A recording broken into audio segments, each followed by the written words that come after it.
So here's my Suzuki GSX S1000 2022. I've been meaning to do this walk round for quite some time now, but never seem to be able to get round to doing it. The bike's a little bit dirty. There's a dirt track up here, so the wheels are always dirty on it. Need to get round and sorting this out. Anyway, some modifications of what I'd done to her. So the first thing I did was obviously put the wireless head quad lock on, and that was followed by a windscreen. This is the Puig Bat Windscreen, and it really does cut some of the wind out so it's not buffeting against your chest. I put some hand guards on because I do a fair bit of touring in this, and it does stop your hands from getting fairly cold. The next thing I put on was the old Oxford heated grips there. That's a must on any bike, I think, heated grips. And then what did I do next? Let me think. Oh yeah, so I got some frame sliders. These Suzuki frame sliders I could only seem to get from France for some strange reason. I couldn't get them in the UK or anywhere. So yeah, these frame sliders are from France. Excuse the mess on the chain. I'm about to do this, but the chain is a DID gold heavy duty chain with sprockets, so that pretty much speaks for itself. And then under here I got a belly pan. This is actually a really nice belly pan. I've seen a lot of belly pans for the GSX S1000. I didn't really like it, but this is a nice one. Again from France. Then the GB Racing sets. Now I'll show you the other side. That's a bit more daylight on this side. So these are the GB Racing sets here. Yeah, just a bit of protection for the engine. Excuse the mud. I don't know what happened there. I just kind of cleaned it up a little bit. Must have forgotten that bit.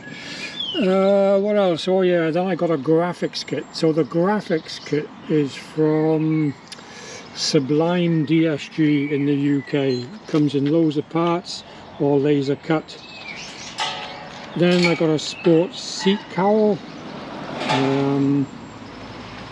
Yeah, I don't carry pillion passengers, so that's the sports seat cowl. Full Decat exhaust system from the headers to the tip. And then these little things here, as I say, I do a lot of luggage, and this is a kind of a sports touring bike. So SW Motec, I've got one on the other side as well. They bolt onto the rear foot pegs, and there's a pole that comes out here and on the other side. Two soft saddlebags, get a fair amount of luggage in them, and they velcro over the top of the seat. I've been to France and the Pyrenees and Spain and Scotland, all over the place with that luggage setup, including the SW Motec big bag, and it's a very, very good touring bike.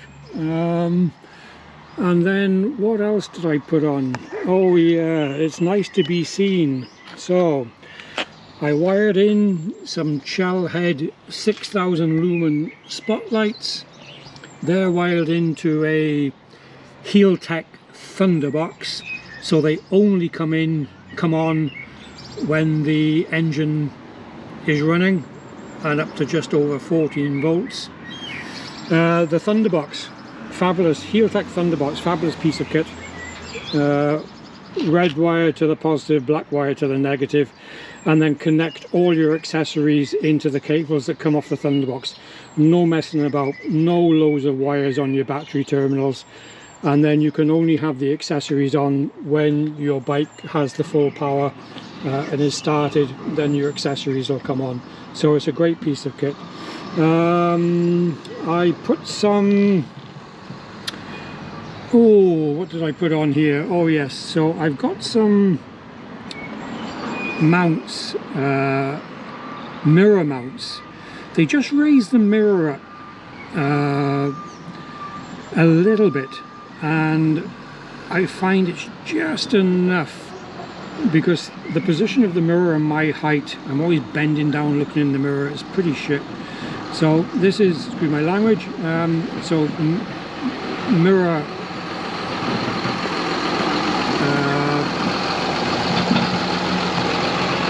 yeah, these things here. The rubber. So the rubber used to go, it's an all-in-one rubber from Suzuki, obviously. But when I put the extender on, they're about this high.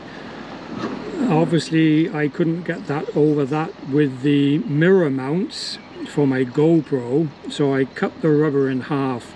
Half goes on the bottom and half goes on the top. It looks a fairly decent job. I'm sure something better could be done, but until I come up with a solution, it'll have to do, unfortunately. So yeah, that's for my GoPro. Great little mount, and I can also twist it around as well and do various things with it. You'd think it's not very stable, but there's no shake in the camera whatsoever. And then I put on this is a Vsysto Android Apple CarPlay thing, which is hooked into the Bluetooth of the helmet speaker there, the Cardo. And you have thumb controls here to change the settings on the screen. So I've got full maps on there, Spotify is on there, I've got a front camera here, and there is a rear camera on the back. It records in 5-second loops. It's also got a G-Shock sensor on it, so if the bike gets hit, it'll stop recording and can't be overwritten. Great little piece of kit. I've had this for a little while now, hasn't let me down in rain. Oh, torrential rain, 14 hours of it in Scotland recently. So yeah, very good. As I say, you can change the mode so you can see who's behind you. Camera in front, G-Shock. It comes with TPMS sensors as well, which I have fitted on the bike, and the wheels are probably in the wrong place to show you. As I say, this bike needs a clean fairly badly. Where's the TPMS? Ah, there we are, look. And it's written on the top of it, F for front and R for rear. I think that's about it for the mods that I done on this bike, I think. Oh yes, a radiator guard. So that's from R&G in the UK, or was it Healtech? I can't remember. But yeah, there's a radiator guard on there. These spots are fairly big, by the way, but geez, they're very bright. So yeah, that's my Suzuki GSX S1000.